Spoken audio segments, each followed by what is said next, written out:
you're on J visa and you're not sure whether Section 212E applies to you or not, this video is for you. Or unsure whether 212E home residency applies to you or not, what should you do?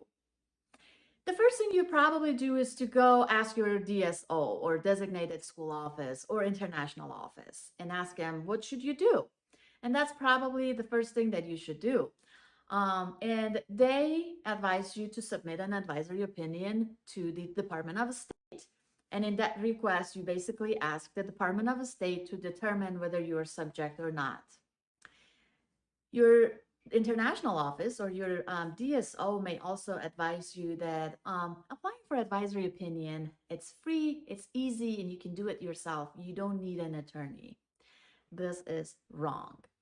Although applying for an advisory opinion is free, there is no filing fee, but getting the result that you are looking for is not easy. And here is why I say it's not easy.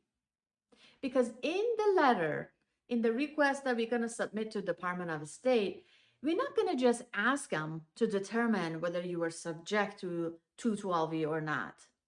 Instead, we tell them that they made a mistake in your case and they need to fix that mistake by showing a lot of supporting evidence and documentation that we are submitting along with your request to the Department of State. Gathering all the information, all the evidence that may apply in your case, and combine them and make it a compelling brief and submit it to the Department of State is not easy.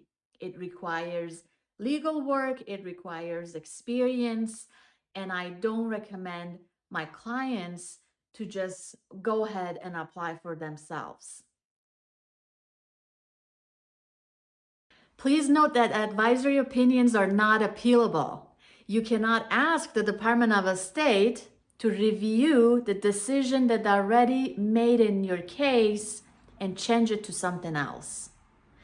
If there is mistake in their decision, or there's a new fact, or they clearly made an error in your case, what you have to do is to submit another advisory opinion.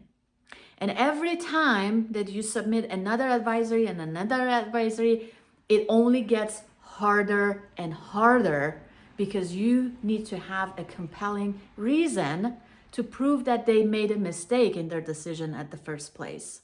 So it's better to start professionally. It's better to start the right way so you don't have to come back and fix it. I have helped a lot of clients from around the world with this situation. If you need help, just let me know and I gladly help you with this situation.